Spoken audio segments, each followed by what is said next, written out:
Well, good afternoon. Nice to see so many. It's always the front seats that I never take, and we don't bite, honestly. Oh, you're here. Okay, Paul's here. Please do feel free. Don't stand at the back. If you want to come and sit along the front, you're most welcome.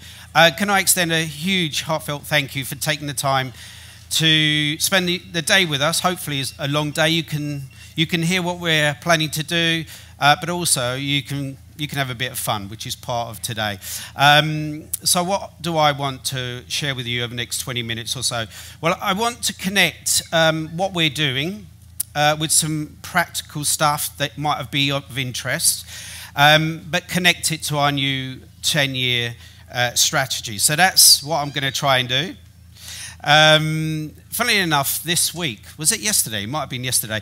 Government announced a review of the National Health Service. I don't know if you saw in the press. And it concluded that after gross underinvestment, we're going to have to wait 10 years to get back to a National Health Service that we once had.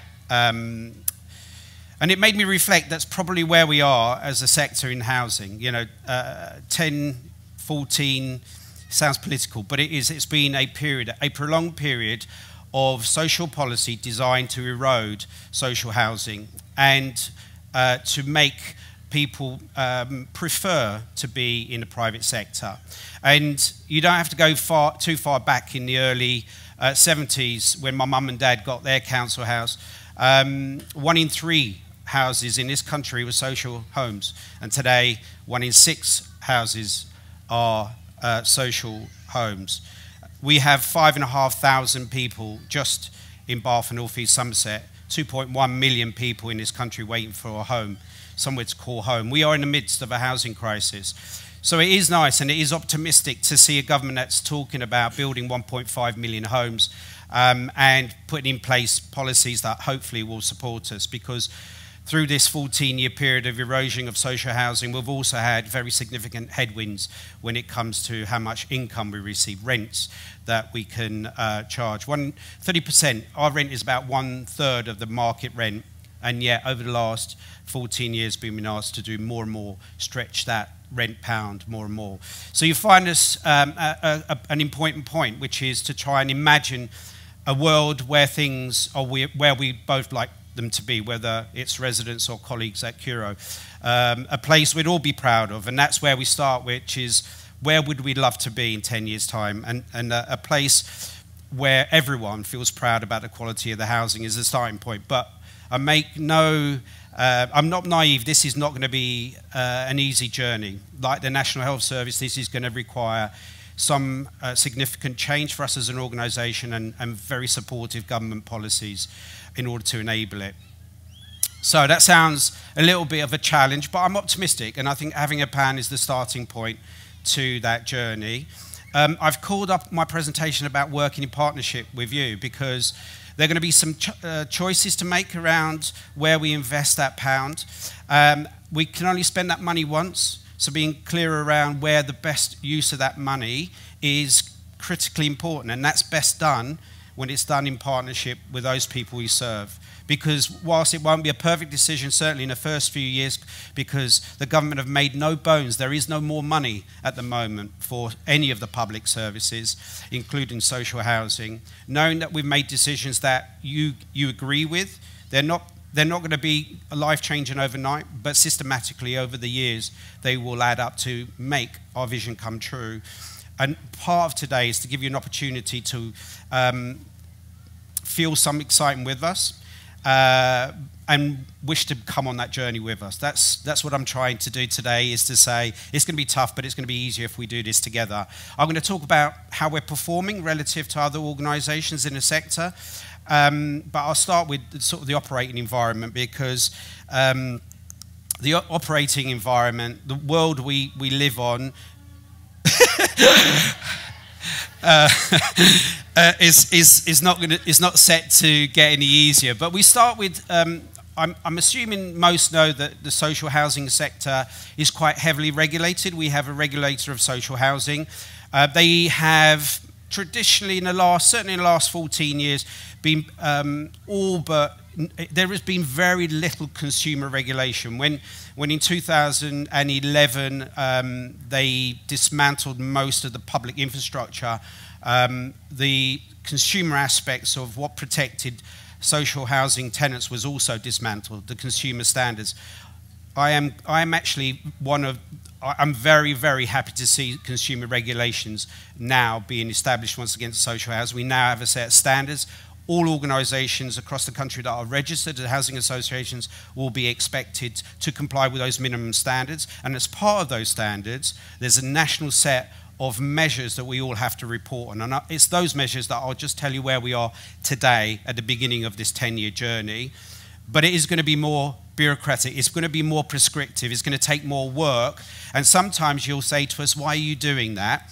Because it makes no sense from your perspective, but we have to do it because the regulations and consumer standards expect us to do that. And part of explaining where the minimum standards are and why we have to go through some things that are essential and required by law before we get to the things that residents really want is important for you to understand. For example, we have to put in fire safety measures, which clearly cost a lot of money. We're spending something like £10 million now on fire safety that we wouldn't have spent 10 years ago, but they're essential and they're required by regulation that we keep customers safe. Those sorts of examples drive some of the priorities, and it's worth knowing, bearing in mind. Obviously, we continue, and this is likely to continue to be the case for some time to come in a cost of living crisis. There's a cost of living crisis for residents, those people we serve, but it's also a cost of living crisis of a type for housing providers, because what we're being asked to do, whether it's fire safety, whether it's decarbonisation, we talked about, and I think it was a good point that was made around, was it you that made the point about EV in our parking spaces? I think it's absolutely the right challenge. We do need to start thinking about things like EV, but all of those things are not funded. So we have to find a way of finding the funding, because it was for, I will come to Q&A later on. The EV is electric vehicle charging points, but it's moving to an electric basis rather than gas for heating homes. It's moving on that carbon journey to net zero, as the government call it. The government have said there was money, 4.4 billion, but that's to do every single one of the homes we currently have in our sector. It's simply not enough. So there are some big changes, big challenges for us as an organisation meeting the expectations that you have with less income, and the same challenge we know exists with customers as well. That will continue to be a theme, I think, for the first term of this government. I can't see that changing significantly. And at the same time, the complexity of the needs of those people we're serving continues to increase, because as we get less and less social housing and lists go up, the way that social housing in this country gets allocated is on need and more complex needs. So we are finding that the complexity of the services we have to provide is quite significant. Very often we're providing almost social care services, and people are not really trained and equipped to deal with some of the issues now presenting, and the demand is enormous, as I say. So at the same time as demand is increasing, we have this very big challenge of building housing is not easy. You know, we naively started Curo Enterprise, which is the organisation that's building Mulberry Park something like 11 years ago, assuming that if you bought a bit of land, you could probably get it through planning and start building housing in a year. It's 4 years on average, from the day you buy a bit of land to the day you move in and start building housing. The system is designed to go as slow as possible. So building housing at scale that this country needs, as it stands today, is incredibly difficult. And the social pressures on housing and the wider community continues to grow, and is likely to continue to grow. Now, I'm really optimistic because we've got a government. We've got a Deputy Prime Minister that grew up in social housing, understands the lived experiences of our residents. That's a good thing. Their ambition to build 1.5 million homes in this country over the next 5 years is to be applauded. Is the system set up for that? No, it isn't. Are they likely to achieve that? Probably not. Should we encourage them to have ambition? Of course we should. Should we go on a journey to try and build as many of those homes as possible? Of course we should. But we shouldn't underestimate the pressures of housing when you've got the National Health Service and you've got, equipping the armed services and all the other things that this country right now needs. It's very unlikely that housing, whilst there is a lot of supportive language, is going to get the level of investment needed, certainly in the first term of government. To build and to get out of the current housing crisis is probably one generation. We're talking about 25 years of sustained focus on delivering the housing this country needs, but also investing in existing stock. Because what you heard from Matt was we have got the coldest and oldest housing stock in the world. It's not even in Europe, it's in the world. The oldest and coldest housing stock in the world with little or no investment going into existing stock. You won't be able to see this at the back, certainly, but I thought you might find it helpful to understand how we are performing relative to everyone in a country that's registered as a housing provider. Do you remember I said regulation is coming with consumer standards that set the minimum expectation for services across the country? Part of that is a set of measures called the tenant satisfaction measures, very cleverly named the TSMs. This is what they are telling us for the first year. This will be published nationally in October, and you'll be able to see how Curo is performing against every other housing association. And I'm going to steal the government's thunder by saying we're broadly average. We're broadly average on literally every indicator. We're broadly average. No one likes being average. It's not a comfortable feeling. But given the context of the last 10 years, particularly coming out of COVID, I suspect when you see the figures nationally, there are going to be some pretty poor figures out there. So starting at average isn't brilliant, but it's not at the bottom end of performance relative to the rest of the UK. So we have some work to do with you, with our residents, about how we move from being average to being great over the next 5 years in particular. And I think part of the way we do that is to help us get better through the things we're planning to do. So for each of these indicators, again, you won't see this, but we're going to put this online. We'll put these slides available online so you can have a look. Under each of these indicators, so the first tenant satisfaction measure is about overall satisfaction that residents have, and our current figure is 2% below the average, 68 versus 70%. And what I've tried to show under these slides is some of the activity we've already done and some of the activity we're going to do. And the reason I do that is, A, so you know we're trying to address each of the measures of satisfaction that are in these TSMs very specifically, but also, if you really have an interest, I'd love you to put your hand up and go, I'd love to get involved in that activity. Not just yet, but later on. That'd be really good. Because part of what we're trying to get is residents involved in some of this activity. So, for example, Matt was talking about our new asset management plans. So how do we want to invest in our homes? So I do think we ought to put EV in our asset management strategy. So sorry, Matt. I do think we should put it in as an expectation.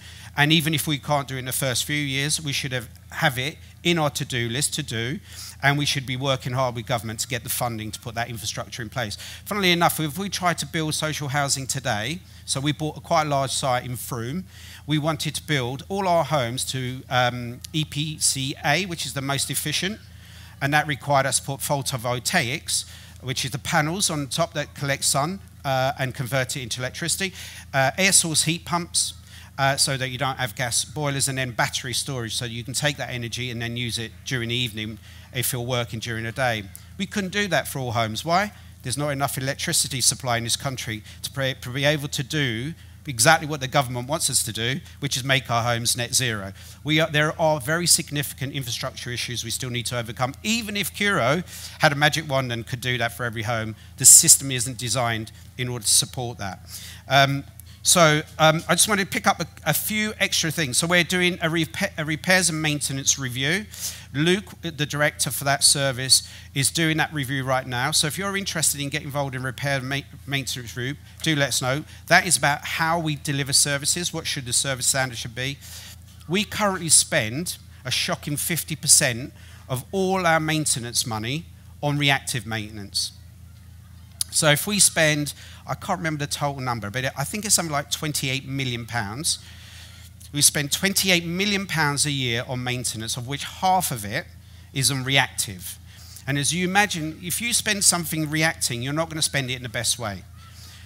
What we should be doing is spending most of that money on planned activity. Planned activity deals with a root cause. Reactive activity deals with a symptom. So part of the strategy is how do we move from being reactive into being planned? That's where involving residents in our standards, that's getting ideas from residents, how we move on that journey would be really helpful. If we can release £4 or £5 million a year from reactive to going planned, that's going straight into whether it's EV charging for cars or whether that's improving the overall thermal efficiency of homes, the whole quality of the build rather than what we're doing, which is reacting. We are also doing a new places standard. So this is the quality of the spaces. Once we know the home standard, the places standard, and we have a plan for delivering it, we can then be held accountable for what we're moving towards as a standard. We're also just done some work on integrating, I think this is great by the way, all our checks. So our colleagues only should come to your home these days once. We used to have a myriad of fire safety checks, gas checks, electric checks. We've concertinaed that into one. That's made a massive difference, and we've introduced recently, again based on feedback, a paths, walls and fences team doing work just on that type of work because it was taking us so long. We didn't have specialist contractors. This is all feedback we've got from residents, but it's more work to do in that space. We've brought in the communal cleaning service, but we're now working on what the future standards will be, whether or not that means bringing in, for example, the grounds maintenance service. That could be something that we can work with residents on. And we have had a poor history on dealing with complaints. I think probably that's been one of the weakest areas of our service over the last few years, personally, I think. So we're doing a big piece of work on changing the way that we deal with complaints. I guess the biggest interesting part of that is, one, the complaints team will report directly to me, because I see it as part of the way we learn as an organisation, and we're beefing up learning from complaints. So it's not just about how we react, respond, and deal with the actual complainant, making sure that experience is better than it has been in the past, but quite frankly, about how we take individual experiences and we make them part of the learning of the organisation, how we improve systems and approaches and learning more generally for colleagues across the organisation. So that piece of work is happening. If any of that, plus any of the other projects that I've got here that I haven't given any justice to, is of interest, do let us know, because we will link you up with the relevant managers involved in those activities. How am I doing for time? I've got 3 minutes. Okay, so I haven't blown my 20 minutes. So in conclusion, we have got an ambitious vision. It's a vision, I think, that's going to be not easy to achieve. We have got considerable headwinds as an organisation. The world is not easy, but we do have a government at least that is supportive and keen to put social housing at the core of its policy framework. We shall see how that evolves over the next few years. We are pretty much at average compared to our peers. That is not a great place to be. We have ambition to be great, and we can only really do that if we work with residents, making those small improvements every single year until we get to that 10-year vision. Thank you so much once again for allowing me to speak with you and for coming. Thank you.